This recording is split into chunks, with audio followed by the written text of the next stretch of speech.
the world's a stage, and all the men and women merely players. They have their exits and their entrances, and one man in his time plays many parts, his acts being 7 ages. At first, the infant, mewling and puking in the nurse's arms, and then the whining schoolboy with his satchel and shining morning face, creeping like snail, unwillingly to school.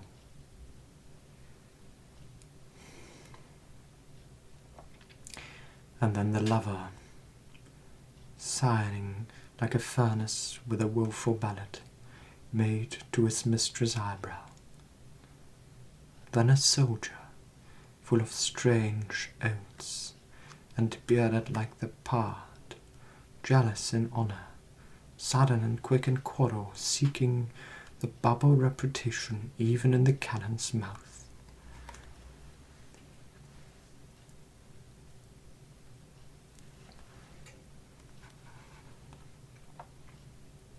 And then the justice, in fair round belly, with good cape and lined, with eyes severe, and beard of formal cut, full of wise saws and modern instances, and so he plays his part. The 6th age shifts into the lone and slippered pantaloon, with spectacles on nose and pouch on side.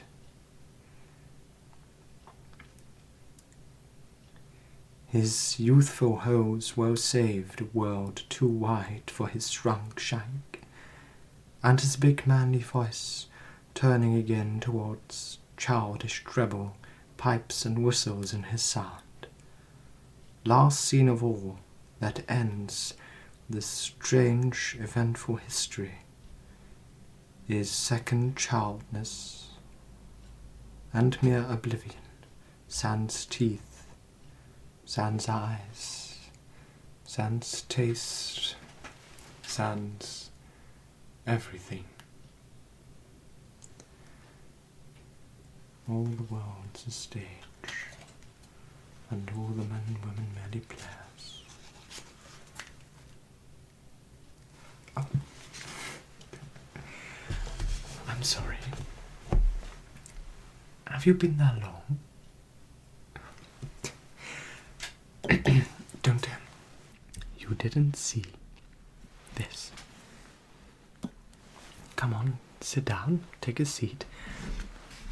So, you found your way to my dorm, eh? Well,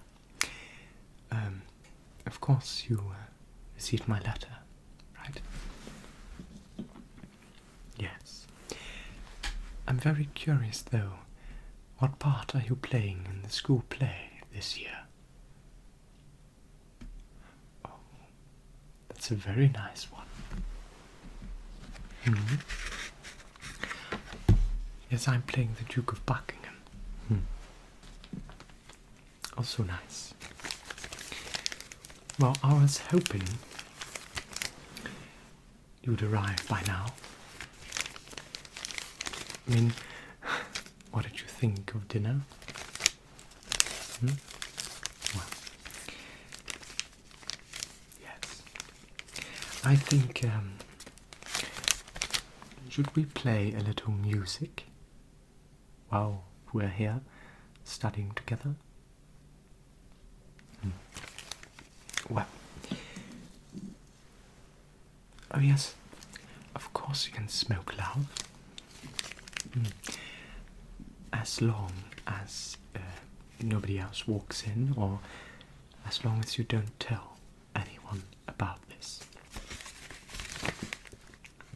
Everyone, or anyone, might hear of it and tell one of the professors, and we don't want that.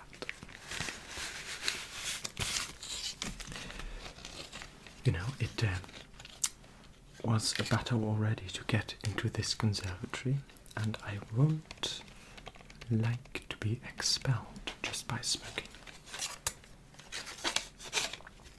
Would you like a light?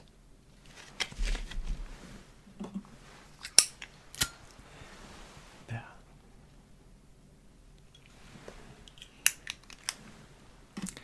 So,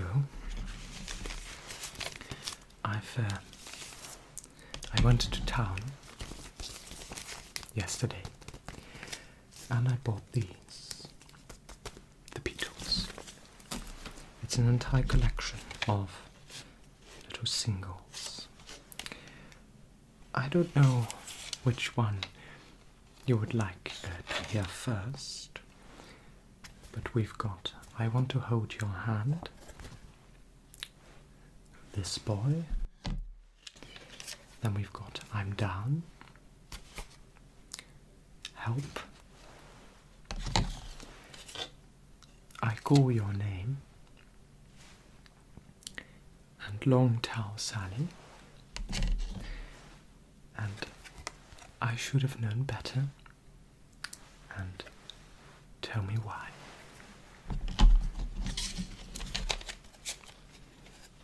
That one, my choice too. Well, I'll just place this back into the album cover, and the record player is over there. Would you be so kind as to put that on? Good. So, it's cold outside, isn't it, on the campus grounds?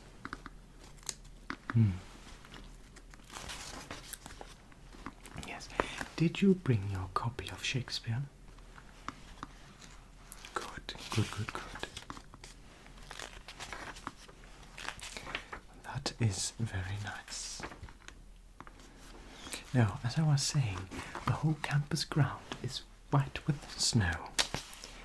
And you may be glad I did light the wood stove for you, although I think it is already nice and hot in here. Just comfortably warm. So, of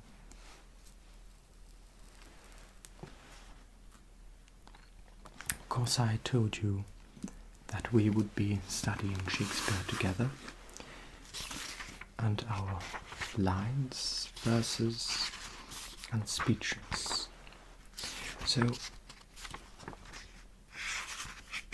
which part were you playing again? Well, I think I would like to begin with Buckingham's speech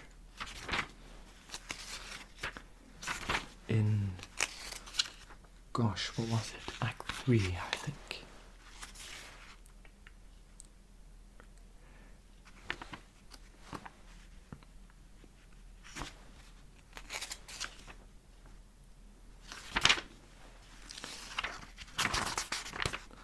Let me see.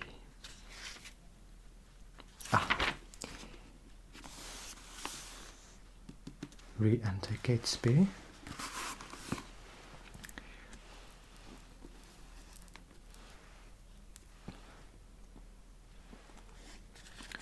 Buckingham.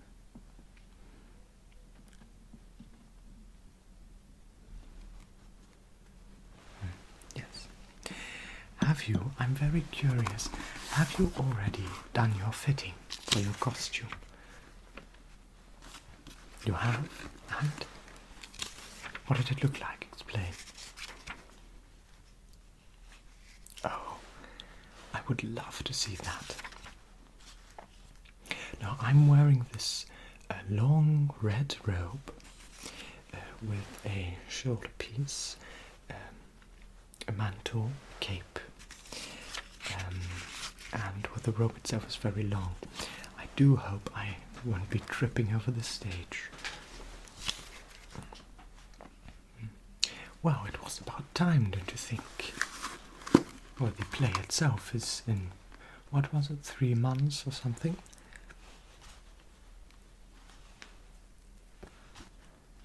Well, I shall begin by Buckingham's speech.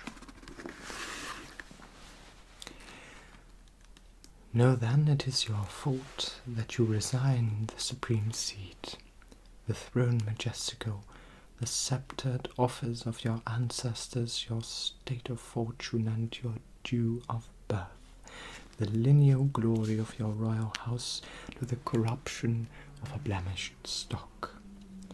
Whilst in the mountains of your sleepy thoughts, which here we waken to our country's good, this noble isle doth want her proper limbs, her face defaced with scars of infamy, her royal stock graft with ignoble plants, and almost shouldered in the swallowing gulf of dark forgetfulness and deep oblivion, which to recure we hardly so set your gracious self to take on the charge and kingly government of this your land, not as protector, steward, substitute, or lowly factor for another's gain, but as successively from blood to blood. Your right of birth, your empery, your own. For this consorted with the citizens. In the play itself, of course, there will be extras. For this consorted with the citizens, your very worshipful and loving friends, and by their vehement instigation, in this just cause come I to move your grace. I think that's a glorious speech. Don't you?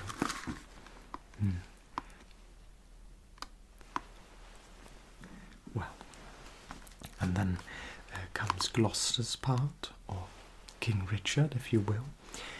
And then I say, my lord, this argues conscience in your grace, but the respects thereof are nice and trivial, and circumstances well considered. You say that Edward is your brother's son, so say we too, but not by Edward's wife. For first was he contract to Lady Lucy, your mother lives a witness to his vow, and afterward by substitute betrothed to Bona, sister of the king in France.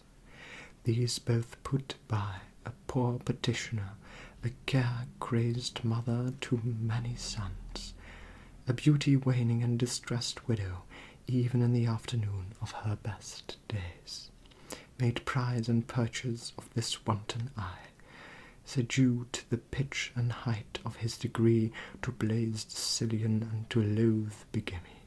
By her in this unlawful bed he got this Edward, whom our manners call the prince. More bitterly could I expostulate, to save that, for revenge to some alive, I give a sparing limit to my tongue. Then, good my lord, take to your royal self this proffered benefit of your dignity, if not to bless us, then the land withal, yet to draw forth your noble ancestry from the corruption of abusing times unto a lineal true derived course. Well, of course, as you can imagine, I still need some time to work out the lines. But you know, I think that Buckingham is a rather nice part, don't you think? I mean, he does so much for Richard, and then when he asks King Richard for the movables and the Order of Hereford, it is denied, and so he is scattered away. Let me see. Yes. So an act later, after Richard has been renounced king. Yes, I think this is a lovely little passage. Now, would you be so kind as to help me with my lines? So if you would like to go to page 671, I'll read Buckingham and you can read Richard if you will.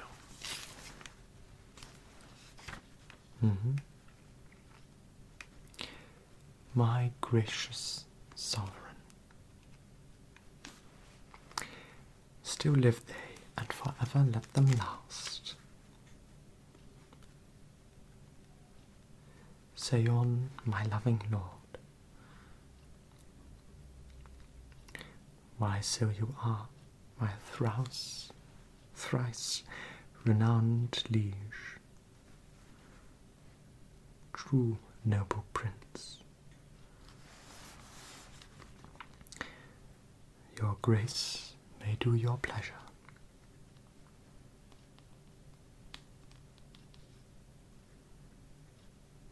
Give me some little breath, some pause, dear Lord, before I positively speak in this.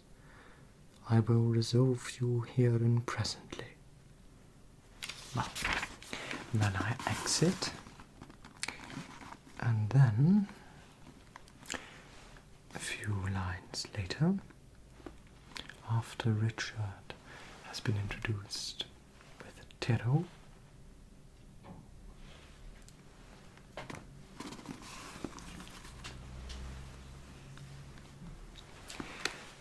I say, my lord, I have considered in my mind the late demand that you did sound me in.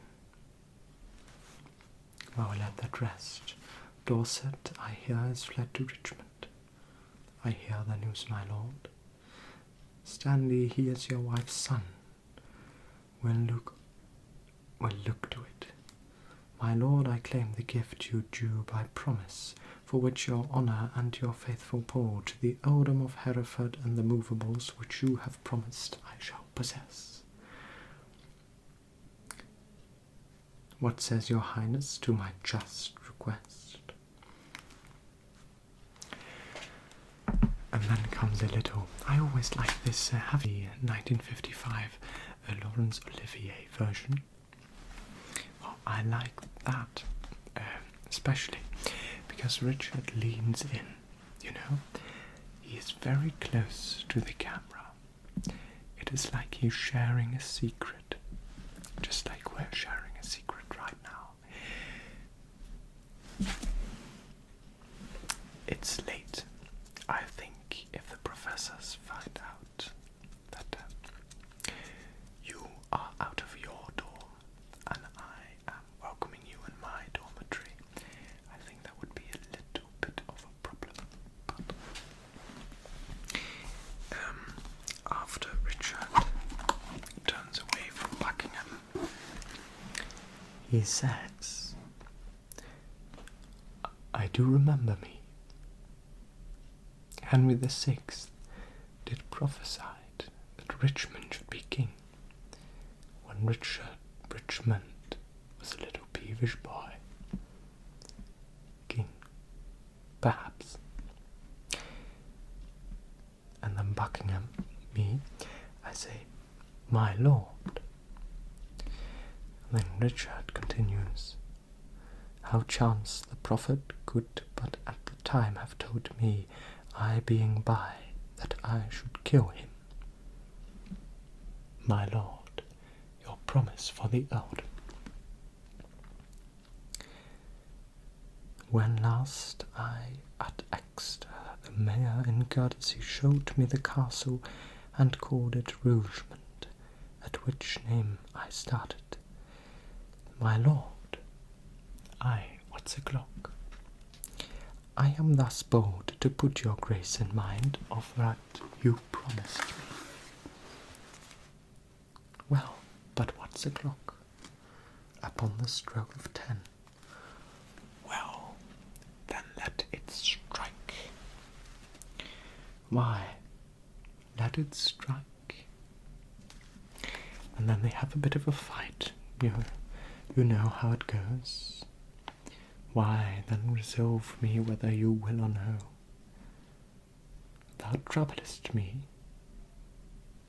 I am not in the vein. And then comes my glorious little speech of where Buckingham realizes that everything he did for Richard was just Richard playing a game with Buckingham. And is it thus? Repays he my deep services with such contempt? Made I him king for this? Oh, let me think on poor Lord Hastings and be gone to Brecknock while my fearful head is on. Exit. Well,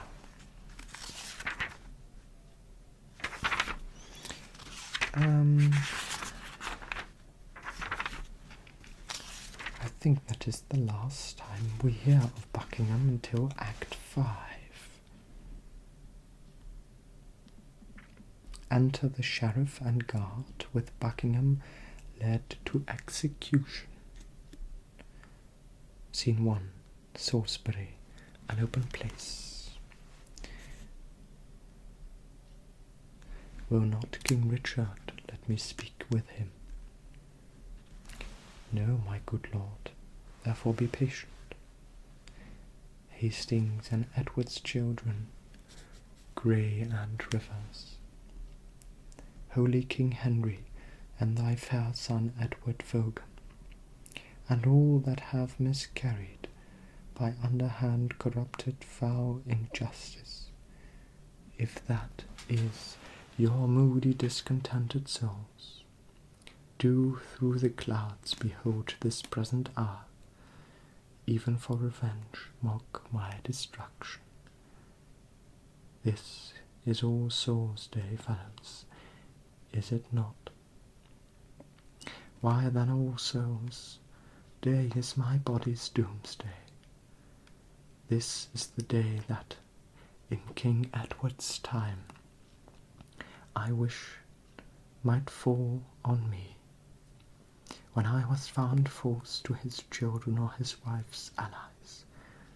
This is the day wherein I wished to fall, by the false truth, faith of him whom most I trusted. This All Souls' Day to my fearful soul, is the determined respite of my wrongs. That high all-seer, which I dallied with, hath turned my feigned prayer on my head, and given in earnest what I begged in jest. Thus doth he force the swords of wicked men to turn their own points on their mastered bosoms. Thus Margaret's curse falls heavy on my neck, when he, quoth she, shall split thy heart with sorrow. Remember Margaret was a prophetess. Come, lead me, officers, to the block of shame. Wrong hath but wrong, and blame due blame. Exit. This reminds me of Hastings' end. Do you remember Woe for England and Not a Whit for Me? Shall we read that?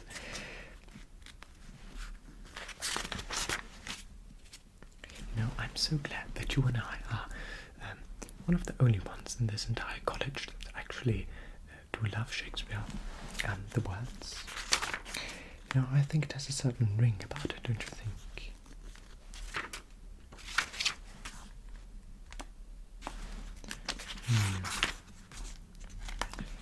My dear Lord Hastings will...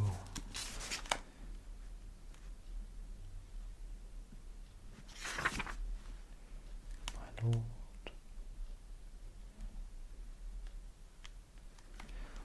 my dear Lord... And again.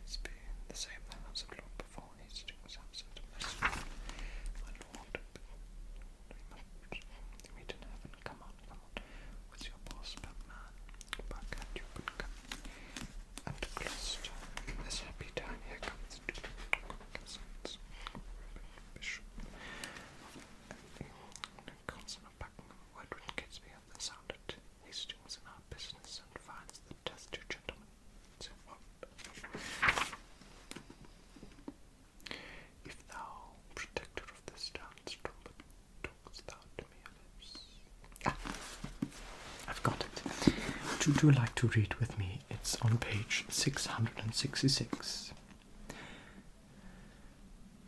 Woe.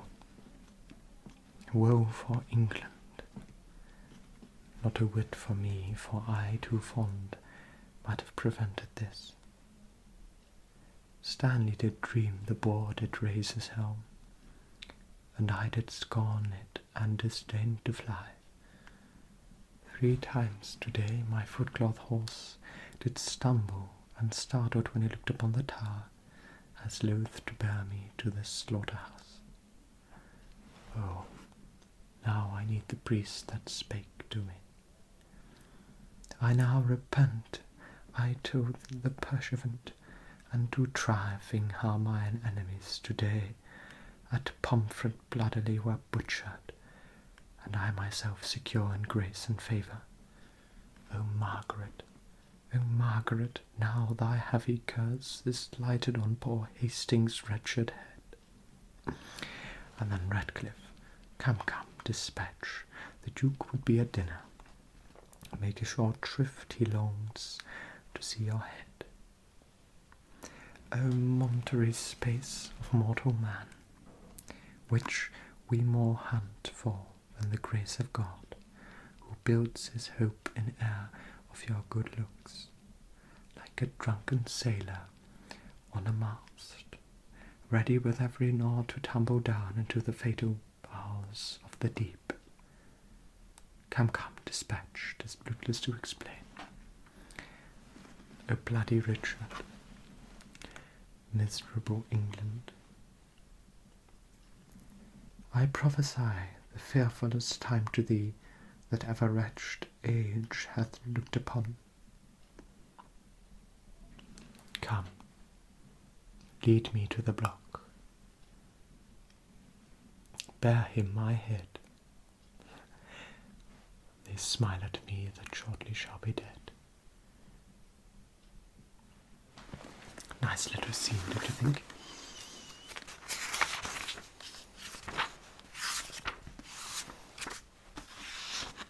The script, oh yes, of course. Should we wish to not be reading from our own copy,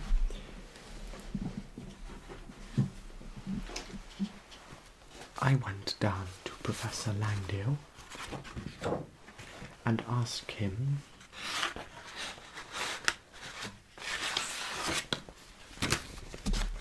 if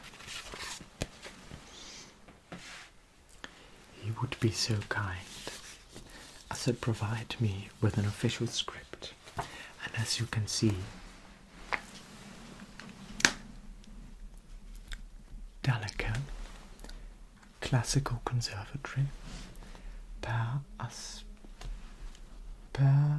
aspera et astra, the school motto.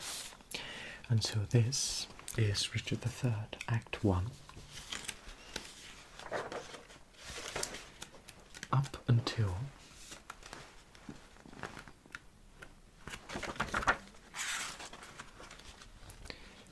Act 2, so the first 2 acts.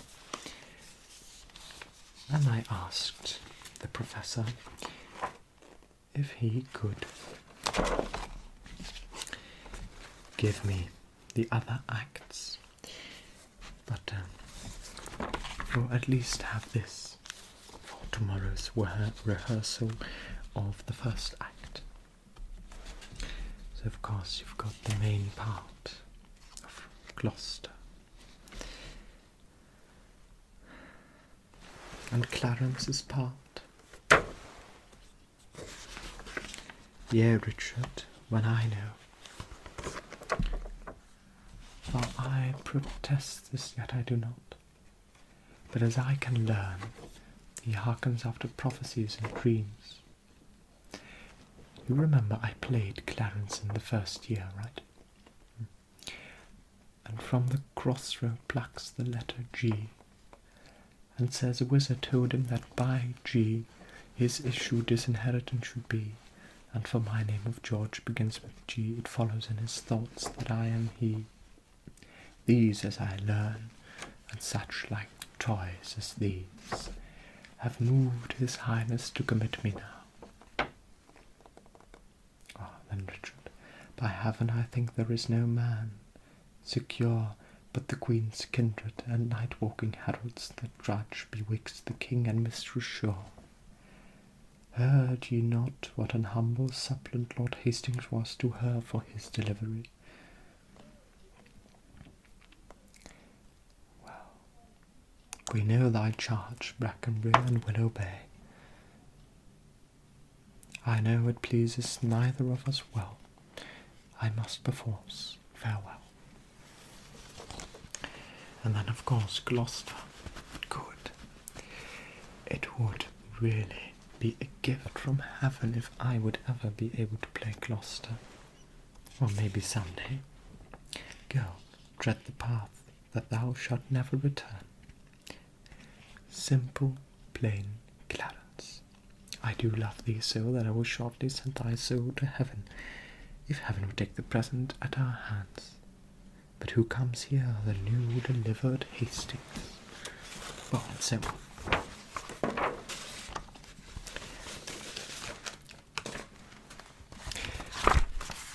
so tomorrow we have the first rehearsal after breakfast, right? In rehearsal room number 2, or was it number 3? Hold on.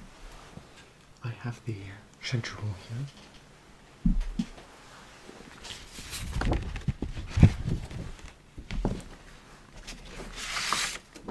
Let's see. So breakfast at 8, and then at 9 o'clock, the first rehearsal of the entire first act in rehearsal room number 2.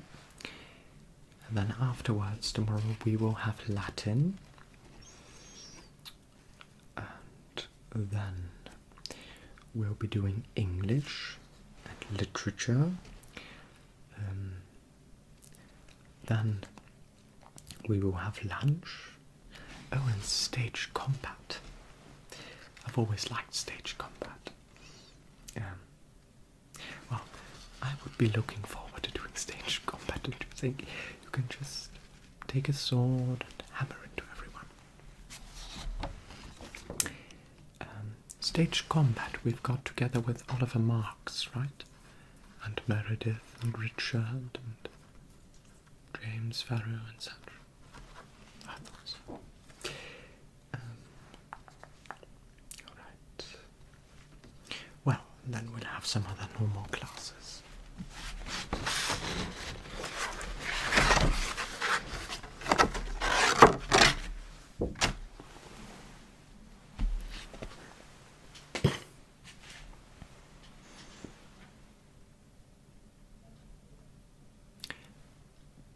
Do I hear someone walking?